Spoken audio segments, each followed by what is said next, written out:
Hello বন্ধুরা, জয় শ্রীকৃষ্ণ, রাধে রাধে। চলে এসেছি আবার একটা নতুন ব্লগ নিয়ে। ইটস গুগলু কৃষ্ণা চ্যানেলে সবাইকে সুস্বাগতম। বন্ধুরা, আমি আজকে তোমাদের সাথে শেয়ার করব রাধা অষ্টমীতে তোমরা কিভাবে গোপালদের সেবা দাও বা আমি কিভাবে দিই, সেটাই তোমাদের সাথে শেয়ার করব। বন্ধুরা, এই বছর রাধা অষ্টমী পড়েছে 11ই সেপ্টেম্বর 2024-এ। রাধারানীর জন্ম যেহেতু মধ্যাহ্নকালে হয়েছিল, তাই জন্য রাধা অষ্টমী ব্রত মধ্যাহ্নকাল অবধি রাখা হয়। কৃষ্ণ পুরাণে বলা আছে রাধারানীর ব্রত উদযাপন করলে ব্রহ্মহত্যার মতো পাপ দূর হয়ে যায় শত জন্মের। তো তোমরা সবাই যারা যারা রাধা কৃষ্ণ অষ্টমী করেছো অর্থাৎ জন্মাষ্টমী করেছো, তারা রাধা অষ্টমীও পালন করো। রাধা অষ্টমী পালন না করলে জন্মাষ্টমীর কোনো রকম ফলই পাওয়া যায় না। তো এই বিষয়ে আমি একটা তিথি, শুভ সময়, এই বিষয়ে আমি একটা ভিডিও দিয়েছি, আমার চ্যানেলে তোমরা পেয়ে যাবে। তো চলো, সব থেকে রাধারানীর প্রিয় হচ্ছে নীল রং।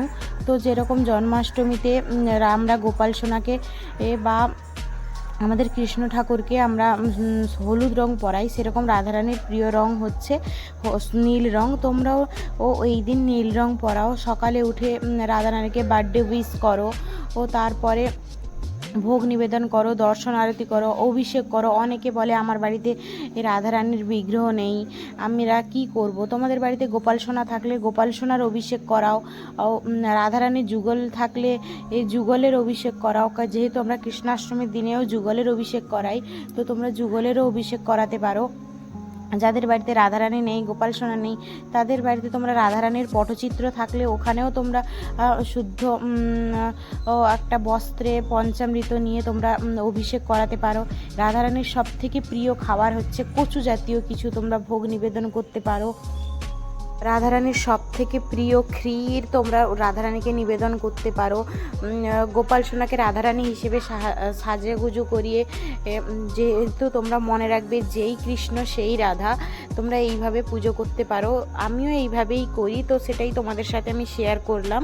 কে কিভাবে করো সেটাই আমাকে কিন্তু কমেন্ট করে জানিও যে তোমরা কে কিভাবে করছো। আর আমার চ্যানেলে যারা নতুন বন্ধু আছো তারা প্লিজ সাবস্ক্রাইব করে দেবে এবং আমার পাশে থাকবে। আর পুরনো বন্ধুদের অনেক অনেক থ্যাংক ইউ, সকলকে থ্যাংক ইউ। ভিডিওটা ফুল ওয়াচ করো। খুব একটা সামান্য একটা ছোট্ট ভিডিও, বেশিক্ষণের ভিডিও নয়।